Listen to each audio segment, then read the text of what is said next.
Tiga. Bismillahirrahmanirrahim. Assalamualaikum warahmatullahi wabarakatuh. Ini sambungan daripada soalan-soalan yang belum dijawab. Maka pada hari ini Ustaz ada masa dapat menjawabnya mengenai seorang itu bertanya, apabila datang bulan Ramadan, pintu-pintu syurga dibuka dan pintu neraka ditutup, dan wasufidati syayatin, dan segala setan-setan itu diikat. Apakah yang dimaksudkan setan-setan itu terikat? Memang betul lah ya, dalam hadis Rasulullah SAW, apabila datang bulan Ramadan, maka Allah Ta'ala membuka pintu syurga seluas-luasnya dan pintu neraka itu ditutup dan setan-setan itu diikat. Tapi sekarang soalnya mengenai syaitan ini, kita cakap terus terang lah, tidak ada orang boleh nampak muka syaitan, original syaitan. Tapi syaitan itu diikat. Tapi orang bilang, betulkah syaitan-syaitan itu diikat? Tapi orang yang sedang berpuasa ini, macam jadi syaitan pun ada. Kadang-kadang mereka jadi marah kerana mereka tidak makan, mereka tidak minum, dan macam-macam hal berlaku. Akhirnya macam dirinya macam jadi syaitan. Jadi original syaitan ini kita tidak dapat mengatakan yang kita dapat melihatnya. Syaitan itu betul diikat. Original syaitan itu diikat. Tapi diri kita sendiri, kadang-kadang manusia itu boleh menjadi syaitan. Sebab itulah dalam Quran pun ada min syayatinil insi wal jin, daripada syaitan-syaitan manusia dan syaitan-syaitan jin. Jadi masalah ini ya, kita diberi peluang lah. Sekuat mana iman kita kepada Allah Subhanahu Wa Taala, kita kerjakanlah amal ibadah puasa ini dengan sempurna. Kita perlu banyak sabar, kita perlu banyak ya apa yang kita alami, kelemahan badan, dan kita harapkan berdoalah ya terus supaya badan kita sihat dan dapat banyak beramal di dalam ibadah bulan Ramadan ini, kerana pahalanya besar. Kita terpaksa melawan hawa nafsu kita. Tapi masalahnya kita sekarang ini, apabila datang bulan Ramadan, lebih-lebih lagi ya, kita nak berbuka puasa, cuba tengok hidangan-hidangan makanan. Makanan-makanan hari ini cukup banyak. Minuman-minuman hari ini cukup banyak, terlalu banyak. Minuman-minuman yang manis-manis. Mana orang tak sakit? Walhal kita dianjurkan supaya minum yang bukan manis. Kurangkan minuman manis dan kurangkan makanan-makanan yang berminyak-minyak. Ini kita kadang-kadang kita lihat bulan Ramadan hari ini bukan bulan Ramadan amal ibadah yang sempurna banyaknya lah. Ini bulan Ramadan dinamakan pesta makanan. Pesta makanan di sana sini cukup. Mana badan orang tak sihat, mana badan orang tak gemuk, mana badan orang tak berat. Semua dengan minuman dan makanan-makanan yang sangat menggemukkan. Terutama ya, ada negara-negara menyambut berbuka puasa itu bukan dengan kurma saja, dengan nasi biryani dam lagi. Nasi biryani yang betul-betul banyak kandungan-kandungan minyak, yang lemak-lemak yang cukup banyak. Jadi ini semua tidak dianjurkanlah ya. Jadi macam mana kita nak kuat amal ibadah kita dalam bulan puasa, terutama selepas berbuka puasa.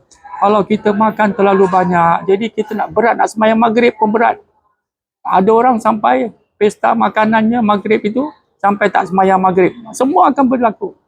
Jadi kita hati-hatilah ya dalam menerima dan mengamalkan amal ibadah bulan Ramadan ini, supaya amal Ramadan kita dan amalan kita diterima oleh Allah Subhanahu Wa Taala.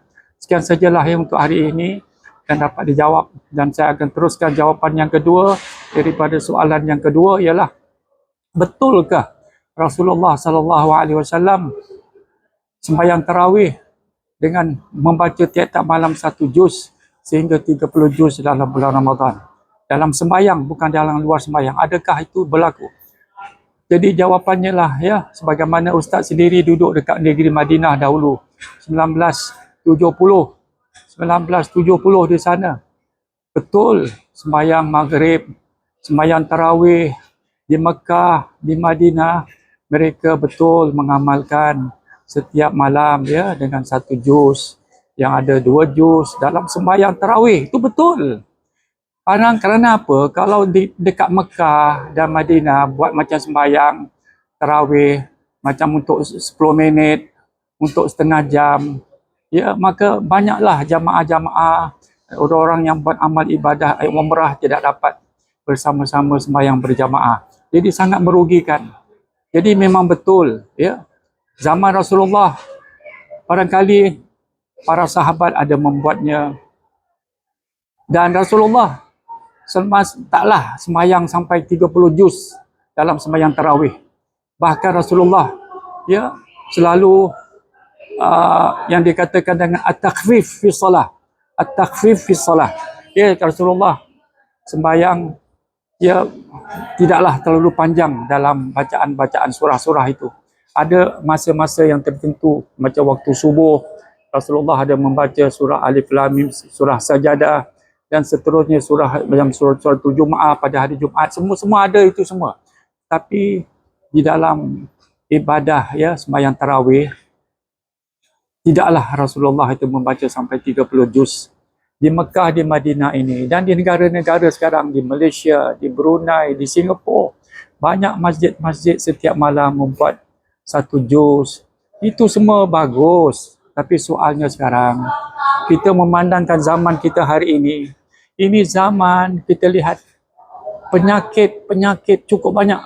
Penyakit kencing panis, penyakit darah tinggi, penyakit stroke dan segala macam penyakit.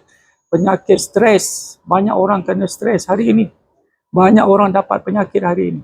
Jadi kita yang kita nak ingatkanlah kepada imam-imam hari ini, cuba perhatikanlah sabda Rasulullah sallallahu alaihi wasallam.